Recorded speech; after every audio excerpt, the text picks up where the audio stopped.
Japan আর ব্রাজিলের match আজ রাতে। মানে দুটাই শক্তিশালী দল, একটাই লোক পুরো এশিয়ার সবচেয়ে টপার দল, একটাই লোক সাউথ আমেরিকার টপার দল ব্রাজিল।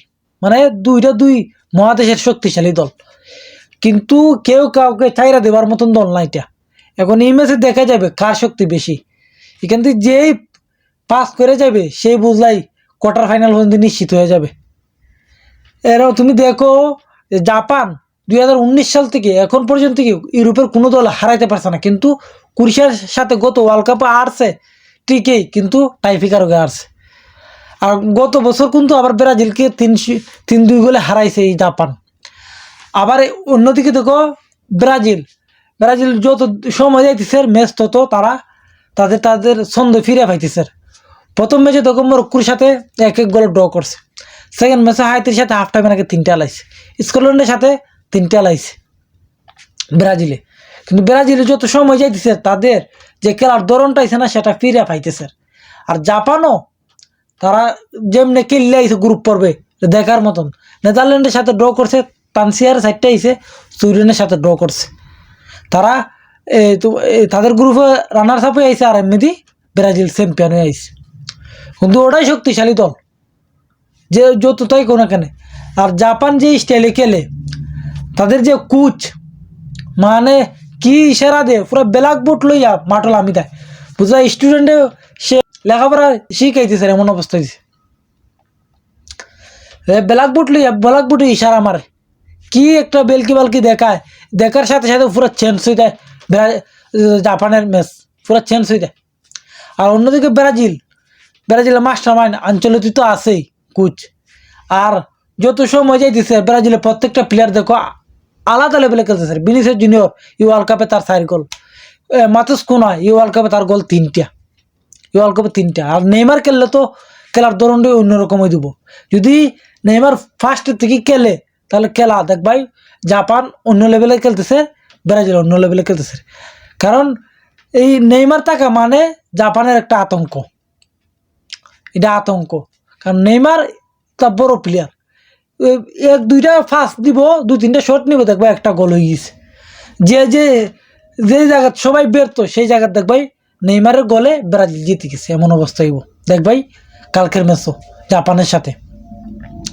কিন্তু জাপানও যেই লেভেলে খেললে আইতেছে, তুমি দেখো তাদের টিমের সাথে আরো 25 জন অ্যানালাইসিস আইছে, ইউনিভার্সিটির স্টুডেন্ট। মানে খেলালই অ্যানালাইসিস করে প্রতিপক্ষ কিভাবে খেলে বা তাদের খেলার ধরন কোন ধরন সেটা লই অ্যানালাইসিস করে।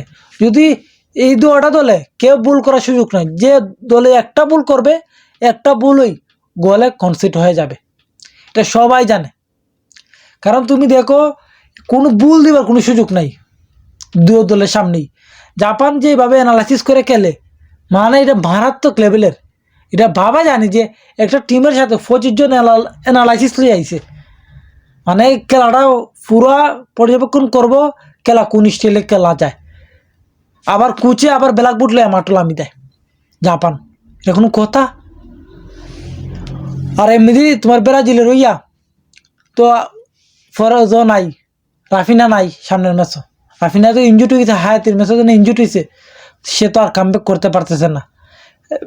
নেইমার ঠিকই কামব্যাক করছে, কিন্তু রাফিনার লিগে অনেক খারাপ লাগতেছে। যদি সে থাকে তাহলে তো ম্যাচে আরো আগুন খেলা হয়। আর বিশেষ করি ব্রাজিলের মিডফিল্ড বুনো গেমারেজ, পাকাতা, ক্যাসিমের উপরে পুরো ম্যাচটা ডিফেন্ড করবে। যদি মিডফিল্ড ঠিকঠাক মতন খেলতে পারে ব্রাজিলের, তাহলে মনে করবে ব্রাজিল 1-2টা গোল জাপানের জালো জড়াই লিছে। মেন কথা হলে মিডফিল্ড কন্ট্রোল, মানে মিডফিল্ড থেকে ম্যাচ আগুয়ে যাইব, অ্যাটাক হয়ে যাইব। আর বা লেফটে তো আইছে ভিনিসিয়াস জুনিয়র, রাইটে আছে তোমার নেইমার, আর মিডফিল্ডও আছে কে ক্যাসিমেরো, বুনো গোমেরেজ, পাকাতা। আর স্ট্রাইকার হিসেবে আছে কে তোমার মাতুস কুনা। যদি মিডফিল্ড ঠিকঠাক মতন বল সাপ্লাই করতে পারে সামনে দিয়ে, তো দেখবাই ব্রাজিলে গোল বরিলিস। আবার দেখবাই জাপান, যদি জাপানের খেলার ধরন হলো আর একটা, তারা প্রথম হাফে অপোজিট পার্টিরে বল দেয়া খেলে যে তোমরা খেলো প্রথম হাফ। সেকেন্ড হাফও খেলার সাথে সাথে তারা দেখবাই প্লেয়ার 3টা চেঞ্জ করছে, নতুন প্লেয়ার নামাইছে। আর তোমার প্লেয়ার ডিফেন্ডার টায়ার্ড হয়ে গেছে, হাফ টায়ার্ড, মানে অর্ধেক হেরান হয়ে গেছে। ওই সময় তারা নতুন স্টেকে লামাই দিব, তাদের সাথে দৌড় আর ফারা জানা, আর ওই দৌড় না ফারার কারণে দেখবাই গিয়া এক দুইটা গোল বইরা এলায়।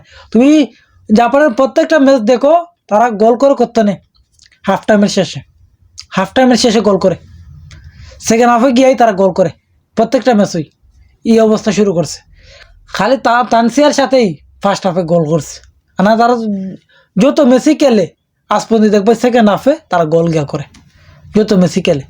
কিন্তু জাপানের খেলা অন্য লেভেল। এখন দেখার বাকি যে জাপান কি করে আর ব্রাজিলে কি করে, দুটাই শক্তিশালী দল, অনেক কে জিতে সেটা দেখা যাবে আজ রাতেই সেটা প্রমাণ হয়ে যাবে যে কে জিতে।